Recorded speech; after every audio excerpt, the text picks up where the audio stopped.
And then it just disappeared. Like nobody said Spicy Boys anymore. Hello, everyone, and welcome to IRENCAST. I'm your host, Jeff, and with me is my co-host, Alan. On the first and third Tuesday of every month, we bring to you our perspectives on theology and culture from a post-evangelical lens. Thank you for joining us for another conversation to provoke your progressive Christian imagination. This week, we are going to be talking about the sovereignty of God, which I think will be a very interesting conversation between the two of us. And for our segment, we're going to be looking at a couple instances of wacky news this week. A little reprieve from probably the regular news cycle that we've all been exposed to. Let's get into our conversation this week. So we want to talk about God's sovereignty. And I think that this is an issue that we've touched on through various other issues. But I think that the issue in particular itself is an important one. And I think it's also something that for many of us that have been in a more conservative evangelical framework was kind of a big deal, whether it was framed as God's will or God's reign over the earth or whatever. It's a way to help or try to help people figure out the balance between the good stuff in the world and the bad stuff in the world, and how do you deal with suffering and all that kind of stuff. And for the most part, in my experience, became a cop-out. In my Pentecostal upbringing, the will of God was a really big deal. It was this ever-present burden that laid on me my entire or most of my time in church, because it was always this constant journey to figure out what's God's will for your life. What's God's will for your life? It was communicated to me that there was this perfect line, this perfect path, that every decision hinged on whether you would end up down the right path or the wrong path. Like that you would always seek God's will, whether it was for your spouse or future spouse or college or decision. Even some people going as far as like praying before they eat breakfast each day to make sure that they, or have God's will and everything. Putting on the right clothes. Right, exactly. And it wasn't until probably late high school that my Sunday school teacher gave me this book. And it was probably the most freeing experience I had in an evangelical context.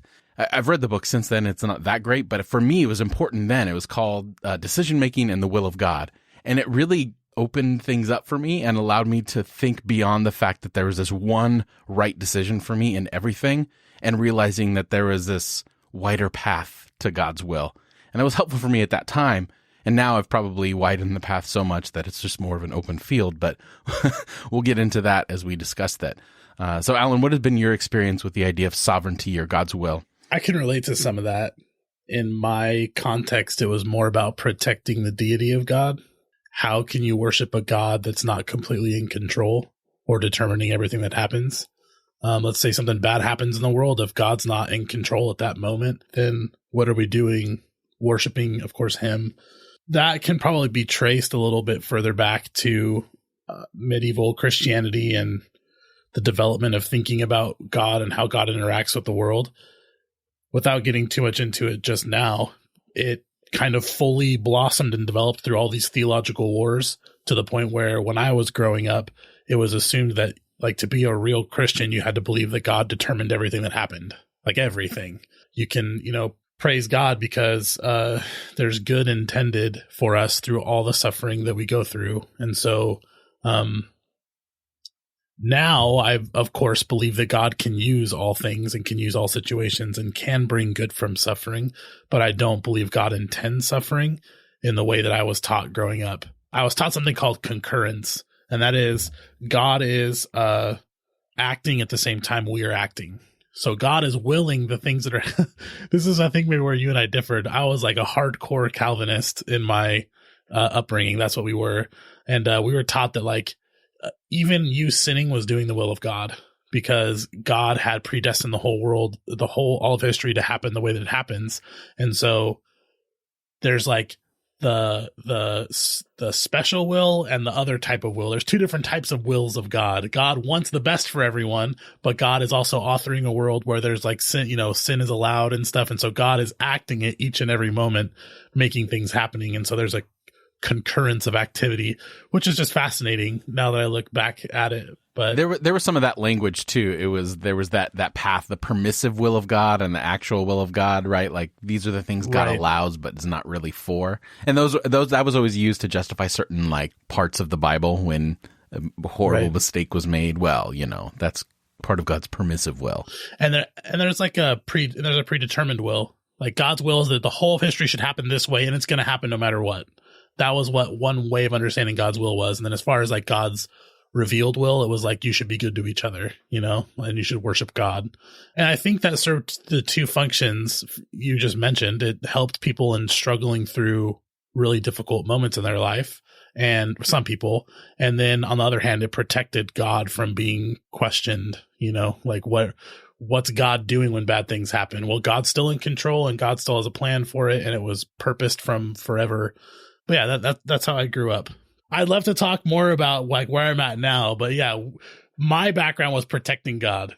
We didn't care so much about whether, you were adapting well to the theology. We just wanted to know the real theology and protect God's deity was kind of more the program that I grew up with.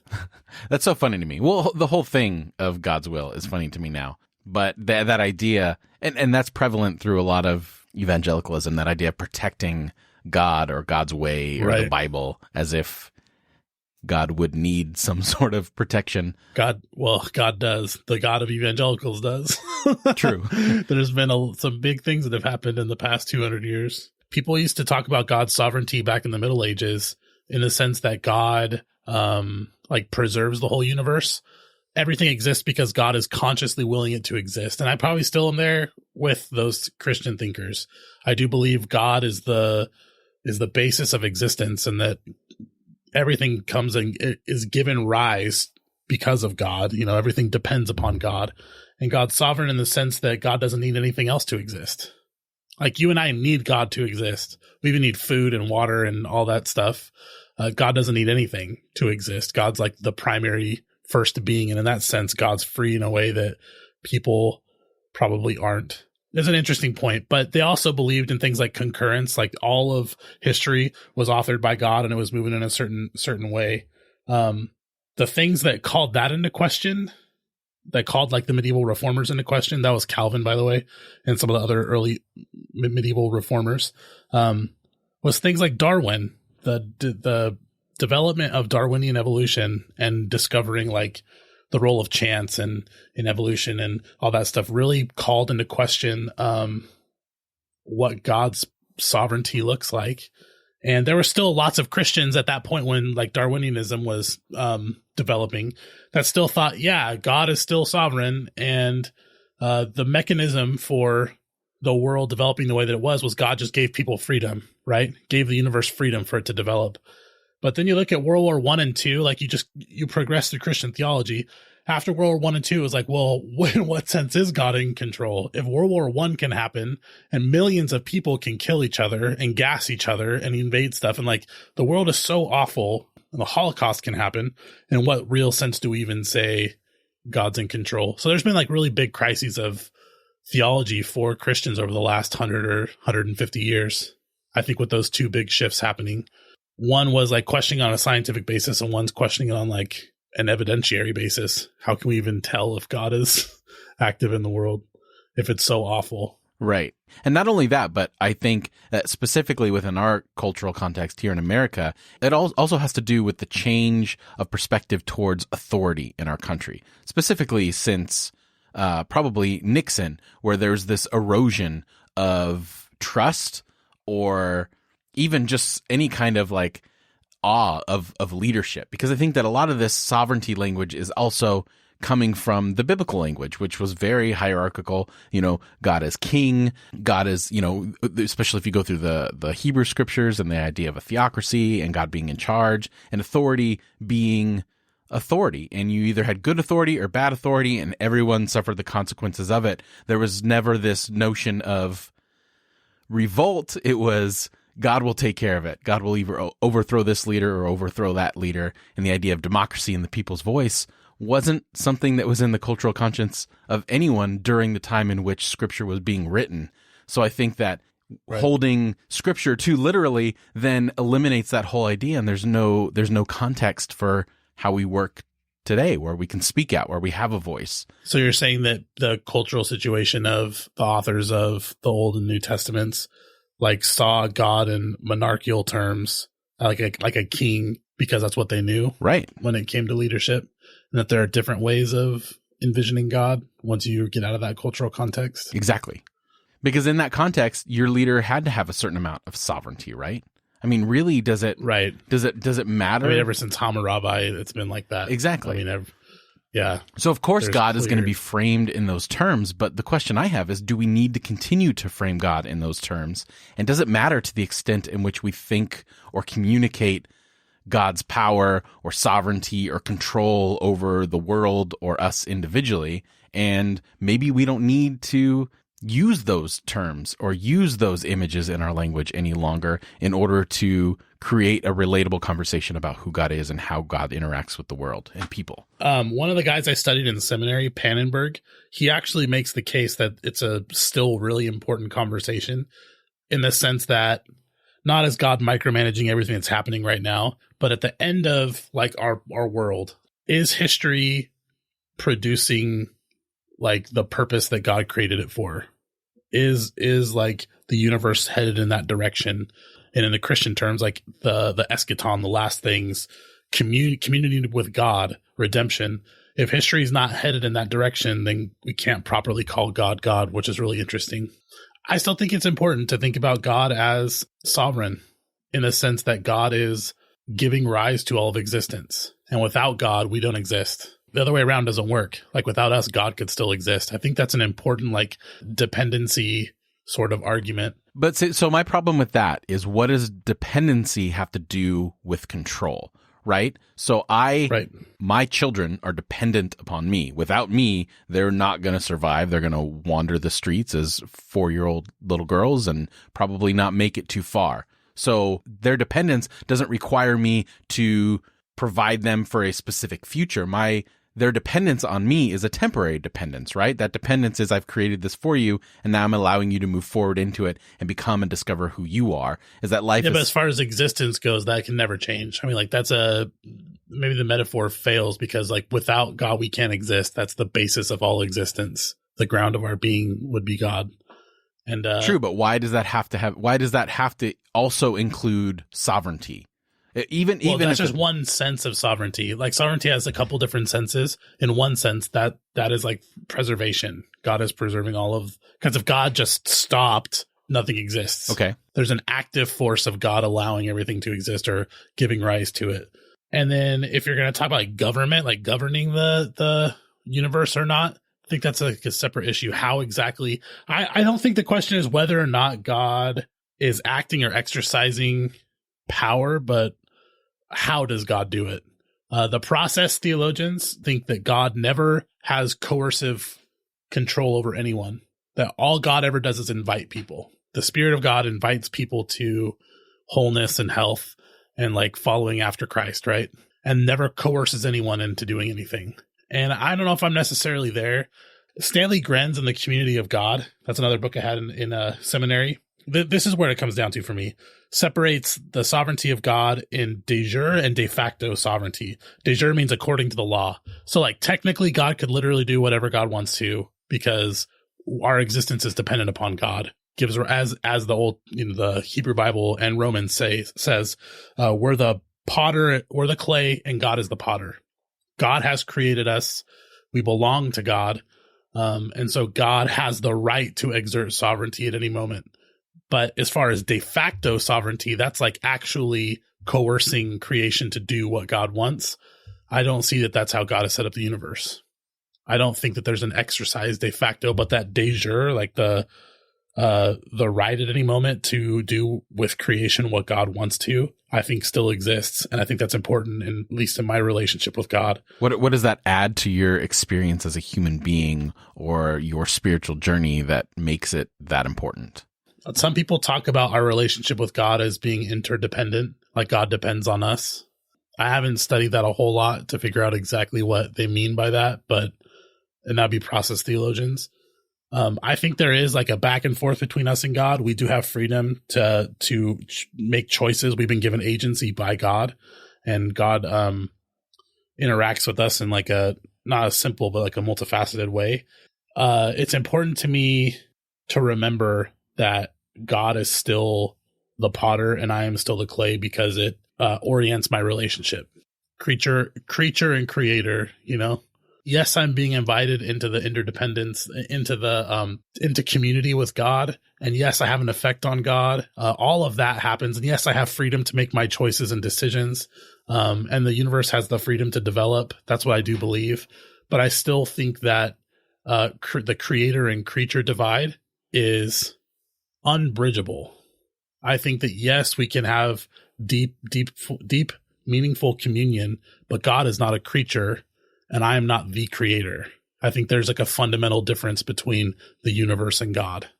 And I think that that's probably a really traditional way to look at it, but it's what orients my relationship. And it's why I interact with God the way I do. So do you think that God's agenda ever trumps agency? Occasionally. I would say in general, no. But I would say that in my life, and I would look at the Hebrew Bible and the New Testament, and I would say I can't say no. I can't say that never happens because it looks like it. Interesting. I believe, and so that's why I'm not a process theologian. If I thought that God was never coercive and never acted against us or never, always allowed agency and never infringed upon anyone's rights, like I would be like a process theologian. And I'm not quite there. I'm more of an open theist, which is like there's an open future and God is letting us make our decisions. And that's necessary for our moral development. And also for the development of the universe, there has to be some freedom. I used to think that God was leading history toward its conclusion and pulling it, like kicking and screaming, through the desert toward the promised land, and that it would happen. And that's how God led everyone. And so that's kind of how my pastoral ministry was too. Follow me. I'm going to show you the way. This is how you do it. You live like me and I'm going to live like Christ. And I'm going to be like a little Moses in the wilderness.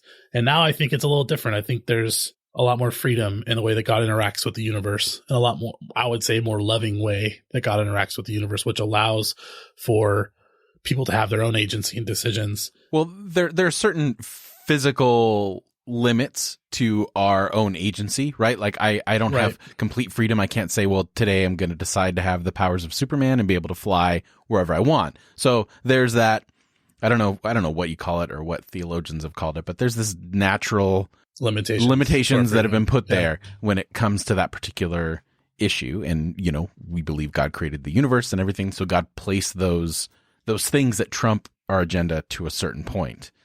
And then there are, earthly powers or whatever that further trump our agenda as far as, not killing people, good things and laws and all that kind of stuff. Those exceptions aside, what would be an instance? Natural limitations or, cultural limitations depending upon our place in the world or whatever. And if we believe that God instituted those authorities, which we can get into in a little bit, you think that aside from those things, there are still times where God would intervene past those institutions, natural or government, and override your agenda or free will or whatever, or agency for God's agenda. I don't know if override would be the way, but oppose it probably. What would that look like, though? Through those same things, maybe. Okay. I don't know. Balaam is going to curse. No, these are story. This is a story, right? But Balaam goes to curse Israel, and the donkey turns around. Or the king of Babylon is an ass and literally gets turned into a beast by God and is opposed in that way. I've had things happen in my life that are like happenstance or maybe miraculous, and I think that maybe they could be explained if they were looked at from a certain angle. You could explain it in all natural ways, but I still believe it's like God acting. So I don't know exactly how this gets into the question of divine action. How does divine action in the world? Does God act in the world? Does God just influence people through the Spirit to make their own decisions? And that's the only way God interacts with our world? Or is there more ways, Mm-hmm. And I think because everything arises from God, the physical properties and limitations that you're talking about are actually expressions of God preserving the universe, giving the physical stuff what it is.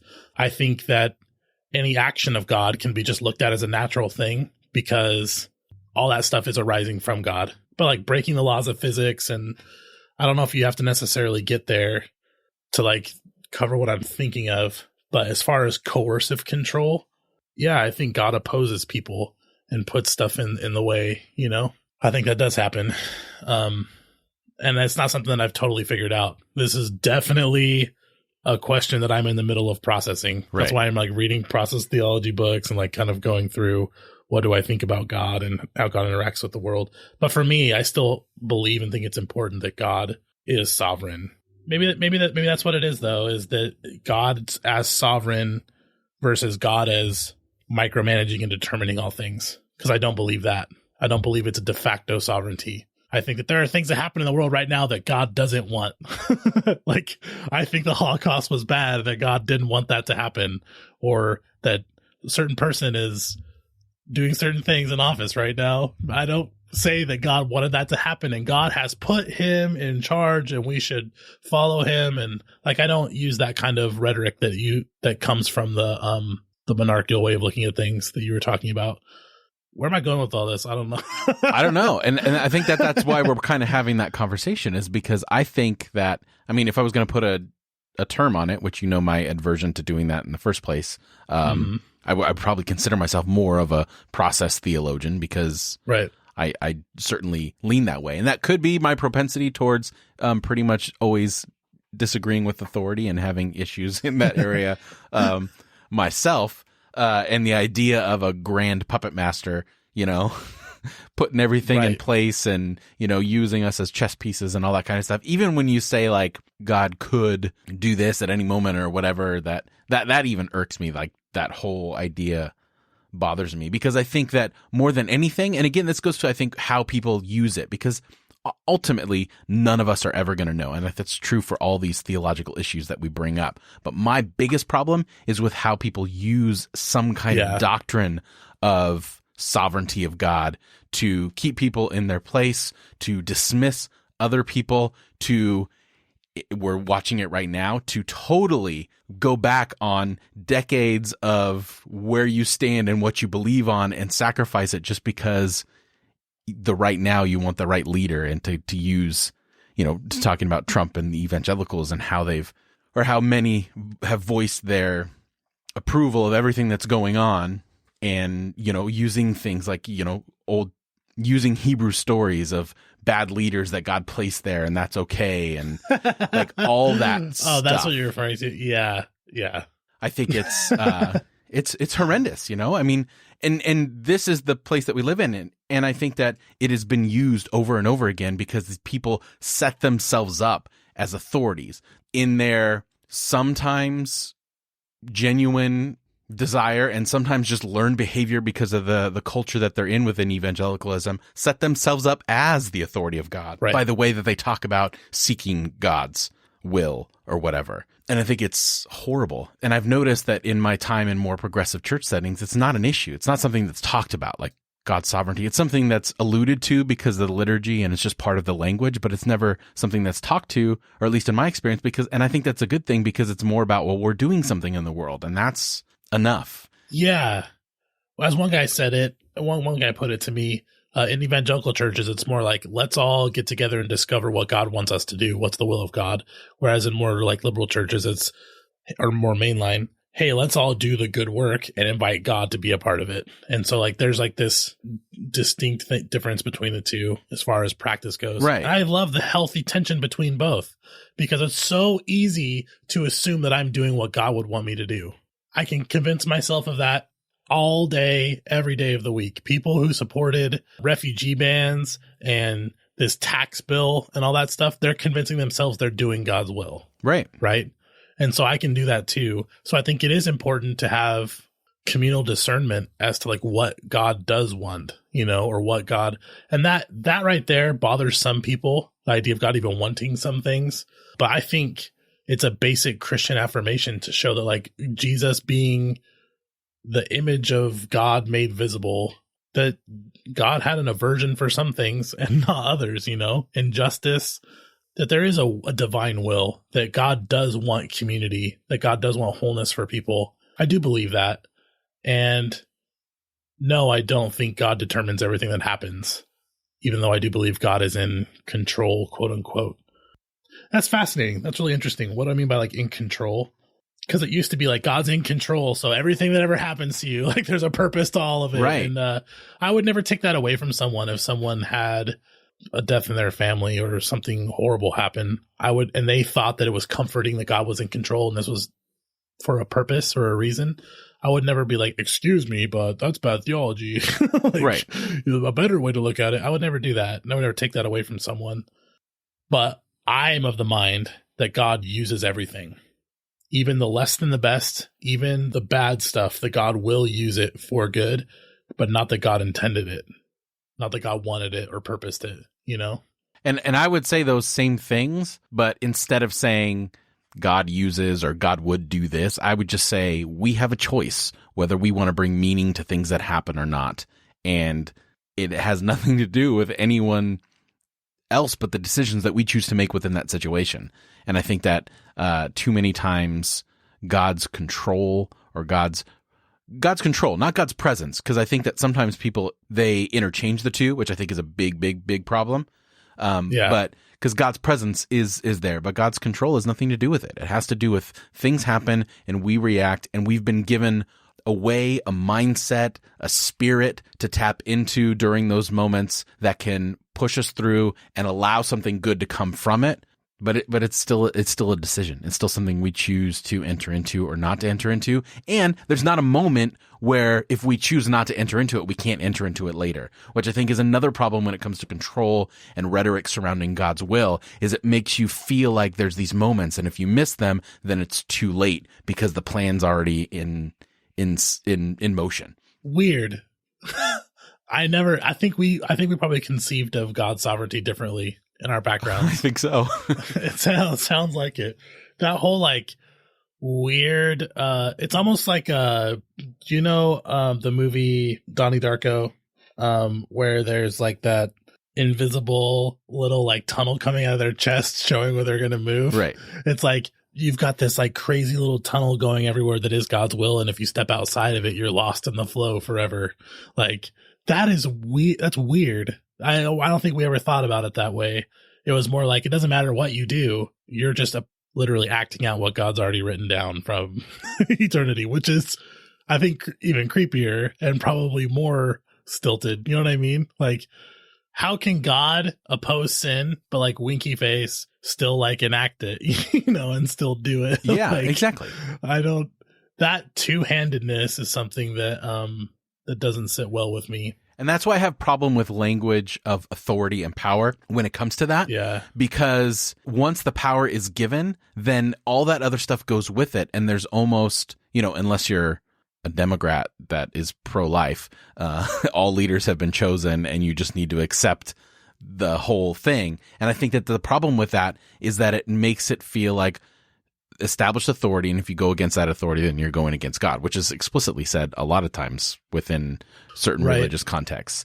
And I think so. The cure for that for me, theologically speaking, is to like really inflate our understanding of agency, really meditate on how much freedom there appears to be in the universe for us to make decisions, for stuff to develop by chance, and like bring that into our theology. I think the Darwinian shift was a gift to us, But my problem with that is within that. I think that that's possible, and I think that's a good thing. But I think that it is impossible if you hold tightly to the idea of depravity, the depravity of humans.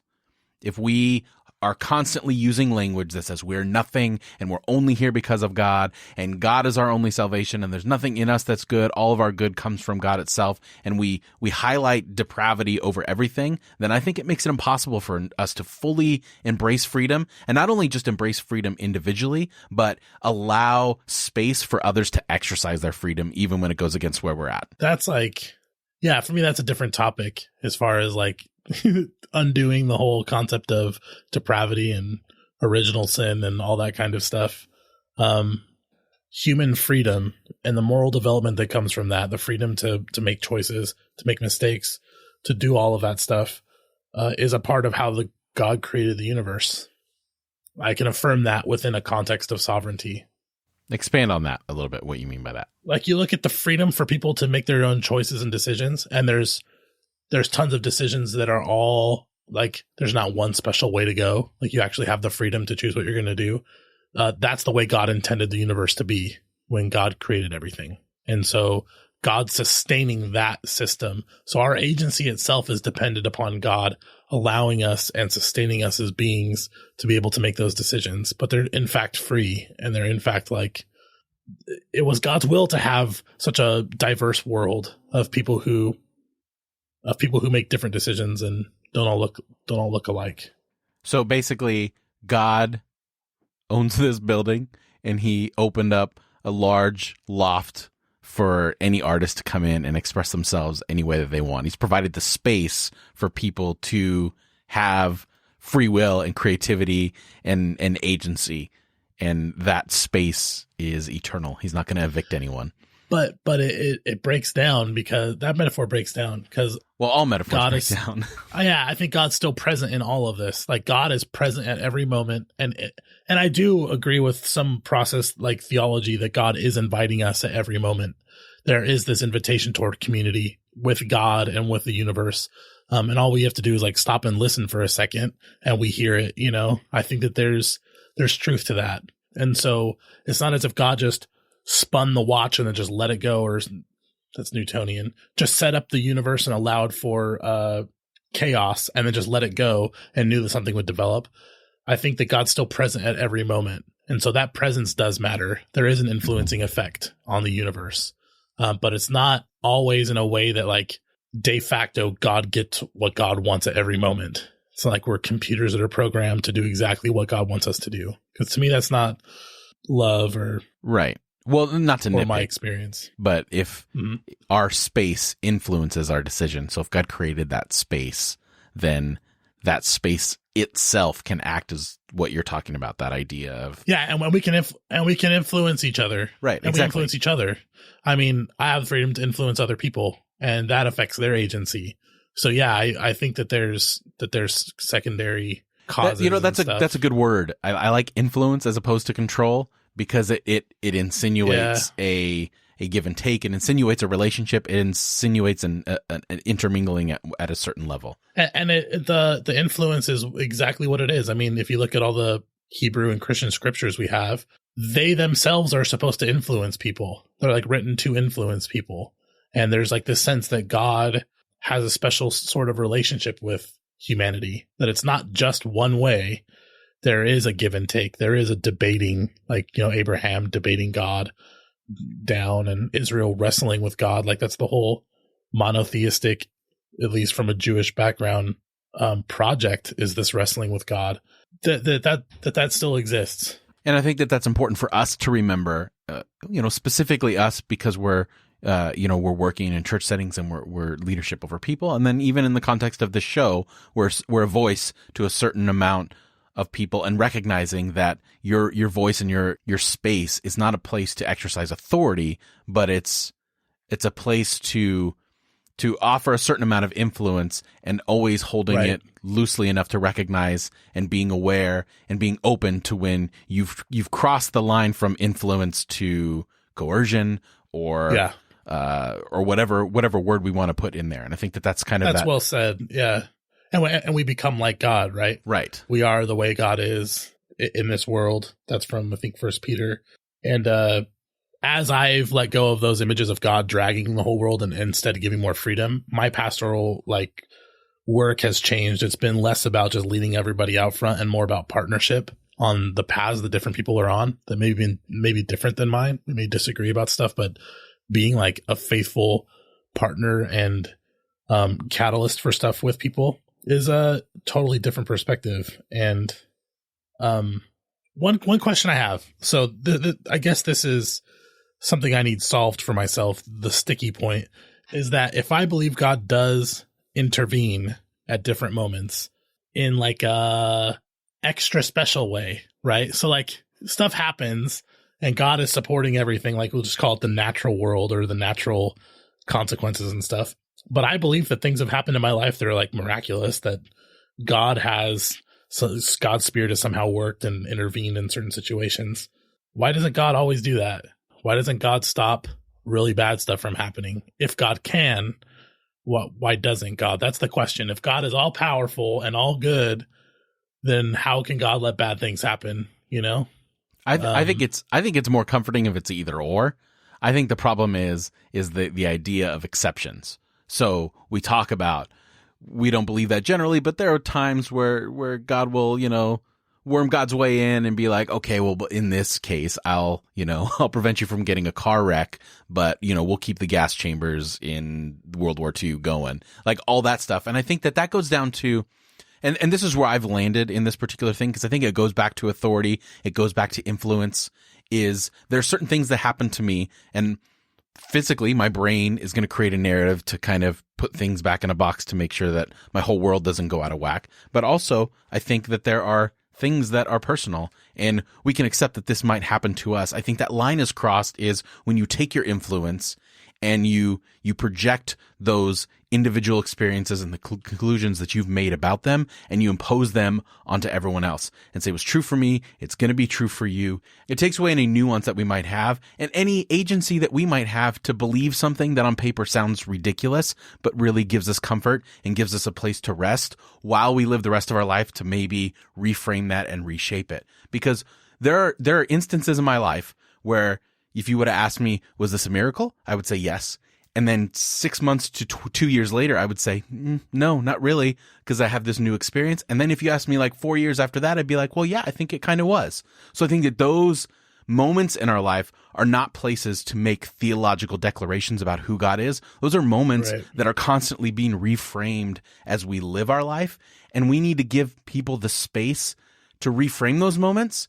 And when we enact our influence or our authority on someone and say, no, this is it, then I think that creates even more disunity in that person's own life, because we've told them there's only one way to view that place and not to reevaluate it. That happened, and that's the way it is, period. Yeah, I get that. And that's really well said about our understandings evolving of our own experiences. But to say that God influences or acts in the world at all is to say that God doesn't stop really bad stuff. And you either have to say God can't or God won't. You know what I mean? Like that's the traditional conundrum. If God is active in our world, like why is all this bad stuff happening? And the only thing I can think of is that God has really allowed for human freedom in a really big capital F way, freedom for us to do stuff. It's not either or. I mean, like it doesn't have to be. We're accountable to God, not the other way around. And that makes me sound like I'm back growing up in, oh my gosh, more conservative circles. But that's what it is that God's not accountable to me for the decisions that God makes. I can get angry. I can respond a certain way or ask God, why didn't you stop this from happening? I can do all that without saying, God couldn't or something like that.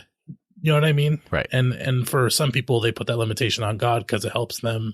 No, I can't say why they do that, but I can see that it would help some people to think that God can't, because God has really limited God's self to not acting coercively in the world just by influencing people. I can see how that would solve that for them. But for me, I have a more messy view of God, Jeff. It's not Greek and clean anymore. It's not like immutable, this, that, all these categories, and God is just those things. Like the more I study the ancients' relationship with God and what they knew about God in the Old and New Testaments, and the more I live with real people right now and in my own life, the more messy it all gets, as I do believe that there's more of a back and forth between us and God. And it's very real to me. I do believe that is happening. It's hard for me to just explain it, but I still hold on to God being God, Right. I think my at this point, my theology is a psalm. I'll go 1 minute, be like, yes, God, you're working. God is love, to be like, why have you forgotten us? Where are you? What's going on? Right. I hate you. Right. Get out of my face. And then back to, oh, God is love and all that kind of stuff. And I think that's the kind of the beauty of it, because if we're going to go like with the whole idea that every single human has been made in the image of God and reflects a part of who God is, that's a very diverse and messy landscape. Right. And as we experience everything in life, it's going to shape and affect our view of who God is. And I think that it needs to be more pliable than we as church leaders maybe communicate it sometimes. And I think that allowing space for people to hold those things in tension and change their view and not make declarations about who God is. But I like the word, you talk about process theology, which is why I'm drawn to it, is the idea of inviting people into something and listening to multiple voices, because we may not want to be invited to that party, but that party looks a little bit better because it's more relevant to our situation and where we are right now, but maybe not next time. I think community's the goal, right? Of God's quote unquote sovereignty. I think that's like the will or the destination. And even in that, even when we get there, it's going to be messy. You know what I mean? Community itself is not right or wrong, not sin or righteousness. It's just messy regardless. If you're doing right or wrong, it doesn't matter. Community is messy. And God's relationship with us is messy in my mind because it is community. It's like real community. And quite honestly, it's one-sided. Like all of our relationship and ideas about who God is, when you break it down to its smallest fraction, is conjecture. It's guessing based off the best knowledge that we have in certain areas and our own experience and the experience of others. Now we're going to talk about epistemology and how we know stuff.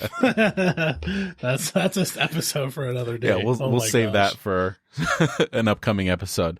But let us know what you think. Add your voice to this particular conversation. You can comment on the show notes at IRENCAST. Tell us. Sorry, I also want them to tell us that we've totally misunderstood process theology and educate us. That's right. Out of your theological depth. For sure. To explain why process theology is the way to go. Exactly. Let us know where your theology is. Let us know anything about this particular conversation. The last couple episodes, we've had some great feedback in the comments on the show notes. So to add your voice to this conversation, the show notes are at IRENCAST.com/107. And there in the show notes, you'll also find all the relevant links and a complete list of all the other ways to like, follow, and contact the show. That's IRENCAST.com/107.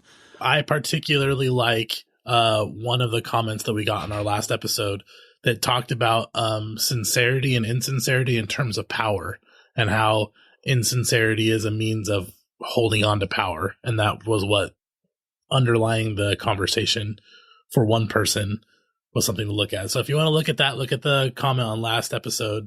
Super good. Yeah, very good. Very good. Thank you, Emily, for your comment on last week's episode. Those comments, I think, at this point are especially even more important to hear from our listeners, since we are down a voice with yes. Mona no longer a regular on the show, and us being two white guys, adding to the overabundance of two white guys talking about white religious Christian issues. Males. Exactly. So I think that, again, that becomes more important as we go on. We love to hear from everyone who's listening, and take the gloves off if you need to. We're not always right. We want to hear the good and bad. All right. So on the other side of the music, we are going to be looking at a few items of wacky news.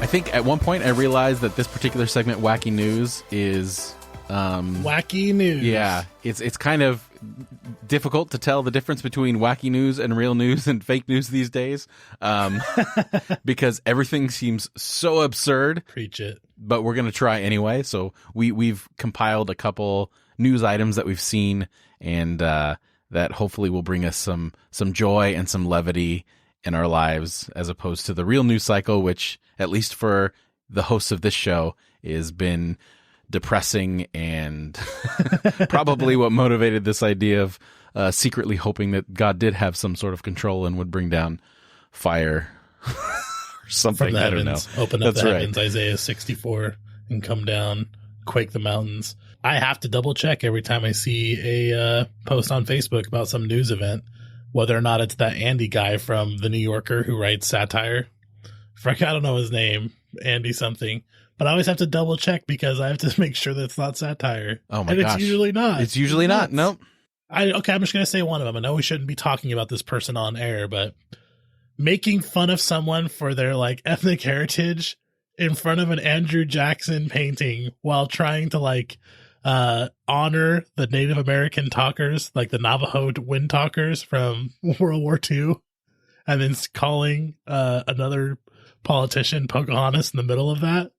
You can't write that. Nobody would believe it if you would have written it for like an SNL sketch. Everyone would say, well, that's a little too far. Yeah. I can't believe it. It's just beyond comprehension for me. Everything. Or his tweet a couple weeks ago where he, said, well, I don't know why Kim Jong-un called me old when I didn't say anything about him being fat. Like this, like what the hell? How does this even make like the conversation of the quote unquote elite of our country? And it is, yeah. Yeah, it's pretty bad. Gosh, it's ridiculous. I know. Everyone's just like so upset all the time. We need to do something. We do. Because it is upsetting. It is so upsetting. Anyway, let's rather than just influencing to try to influence people, we should actually act. And our action with this segment is distraction. Yes, it is. And there's some good ones. I'm excited about this. I love wacky news. All right, Alan. Let's start with you then. Okay. Well, it's not exactly a news segment, but it's news to me. So I wanted to share it with everyone else. There is a group called Super Deluxe. It's a kind of like a BuzzFeed. It's like a social media conglomerate, kind of like they have an office or something, and they work at creating content for people. And it's usually like built on memes and the whole awful internet culture. And that's how they get all of their views. Like, for instance, they're like, the buzz cut's coming back. It's not. It's like satire, right? But there's this guy getting a bowl cut with a bowl on top of his head, and then they're like cutting it, and they make it look super nice, like it's an actual thing. And you kind of believe it's true, but it's not really. Anyway, they do a lot of stuff like that. I saw them this last week host a Facebook Live event where they had a video and they had 1,500 people watching. A real dog posing as a Tamagotchi pet. You know, Tamagotchi, those little like those little virtual pets from the 90s. Virtual pets where you like feed them and stuff. So they set it up. They have this like green room, and they set it up. The dog's in there, and it's got cheesy graphics, 8-bit music, and everybody votes on what to like press on the Tamagotchi menu based on how they react to the video. And so if you want to give the dog water, everyone would have to press the smiley face. If you want to give the dog a treat, everyone has to press like the crying face. And so everyone's like voting. And there's this dog that's like this virtual Tamagotchi pet for these 1,500 people, but it's a real dog. And so it gets like treats. And if you have to donate money to be able to choose how to do stuff. And so people would donate $5 to a Venmo. They could like put in a plushie toy for the dog to play with, or like there's a cutout in the bottom of the wall where someone can reach their hand through and pet the dog. I don't know how I feel about that. That feels like it feels like kind of like animal abuse. A little bit. Yeah. That like I don't know.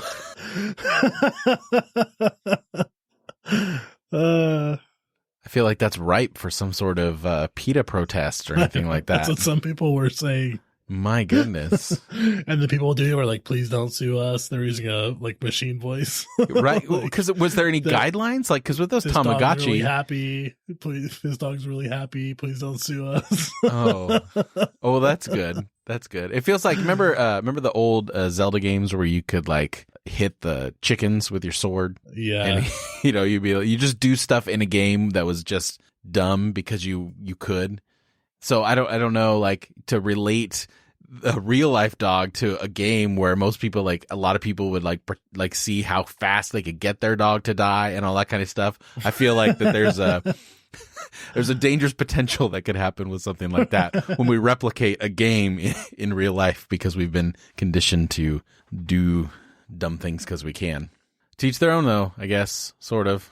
All right. So wacky. It is wacky. So here is my, it's along the same lines, has to do with animals. So here's the headline. English firefighters saved some piglets from a blaze, then they ate them as sausages. Oh, I heard about that. Oh my gosh, I heard about that. So I guess that's so bad. Way back in February, these English firefighters, they rescued 18 baby pigs and 2 sows from a burning barn. And the farm manager, grateful for their response, promised a little gift. And about 9 months later, they received the pigs that they saved in sausage form. and the firefighters had a barbecue. That's so disgusting. That's so gross.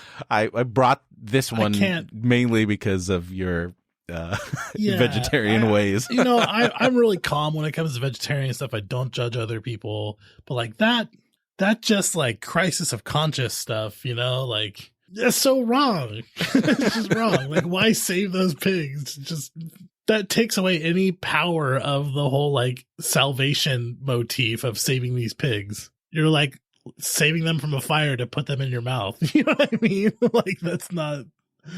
Oh my God. I don't know. I can't take it. You're making a judgment on their purpose in life, Alan. Oh, see, now hey, talking about the will of God.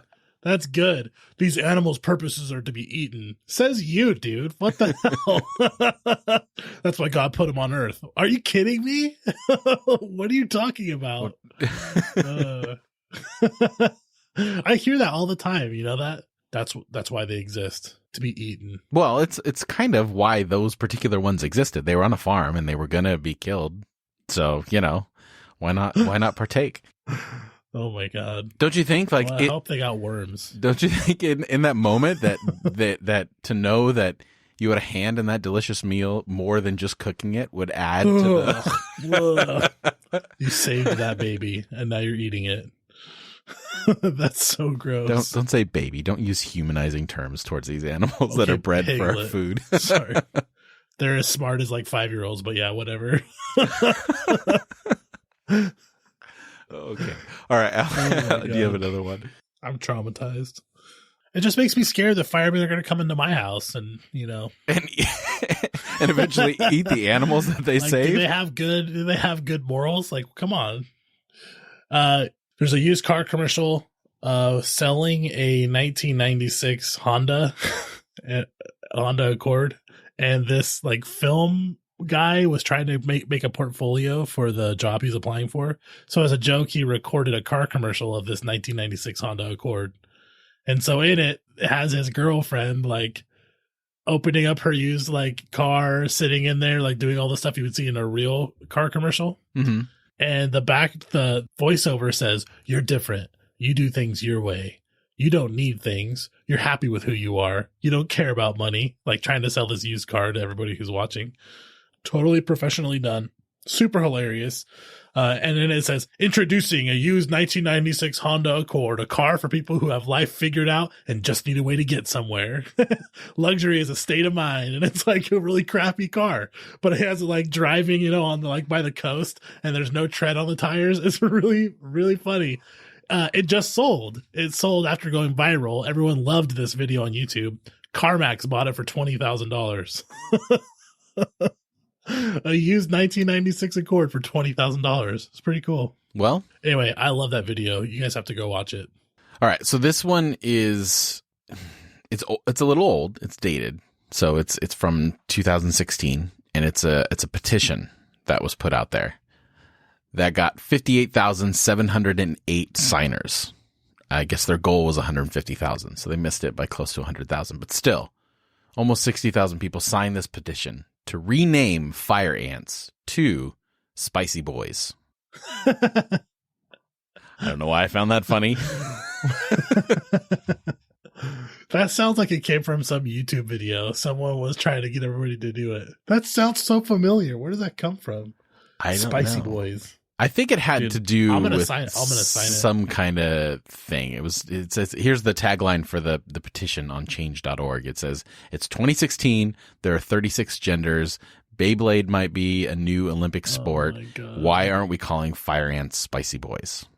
I'm looking at the mentions of Spicy Boys and Spicy Boy over time on Google Trends. And there's like a little action around 2004. What happened on 2004 that there was Spicy Boys? That's interesting. Was that right around like the decline of the Spice Girls? Maybe people I don't know. But something happened because there's a little bit of action there.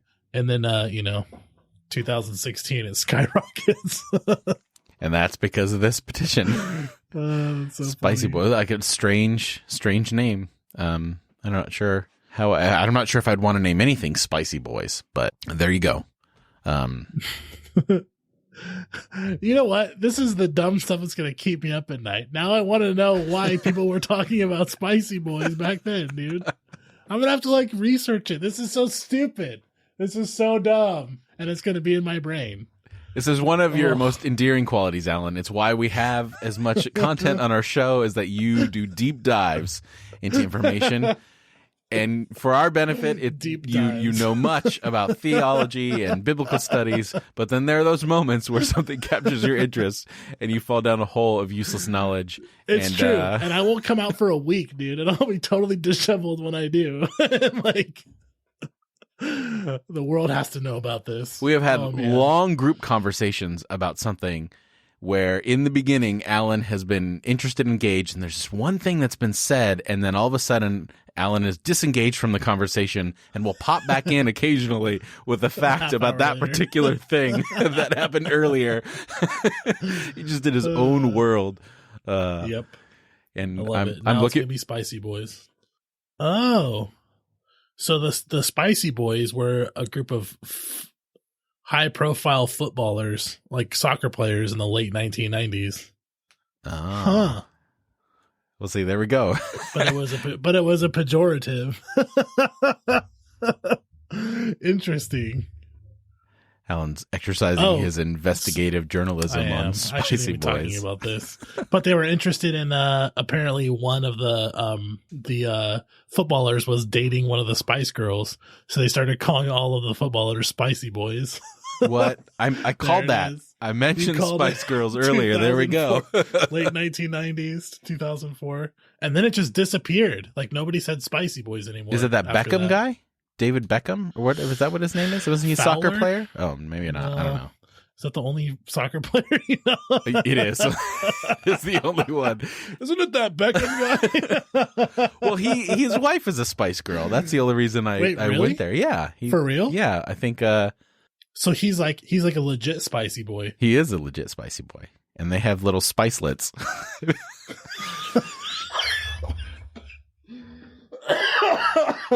No. No. Goes full circle. That's it. I'm done. All right. I think that will do it for us this week. Alan, how can people find what you have going on the interwebs? I don't know. You don't know? No. Always Facebook, man. Just look me up. Let's have fun. Send me a little note. Start a comment war. Whatever. Enlighten him more about Spicy Boys. Yeah. Yes. Let me know who your favorite Spicy Boy is. And you can follow me on all the socials at Jeff Manildi and listen on the second and fourth Thursday of every month to my other podcast, Divine Cinema, at divinecinema.net. And all of our personal information is here in the show notes at IRENCAST.com/107 or any number of episodes. We've added that in there as well. As for IRENCAST, the show, if you enjoy what we do here, recommend us to a friend or leave a rating and review for us on whatever platform you are listening on. We would really, really appreciate it. Or you can take your support of the show to the next level. Consider going to IRENCAST.com/Amazon before you make your next purchase and just shop as usual. By using that link, we'll receive a small percentage of your purchase without any extra cost to you. And that'll help us a little covering the cost of some of the things associated with the podcast. That's IRENCAST.com/Amazon. So for this week, I'm Jeff. I'm Alan. Thanks for joining the conversation.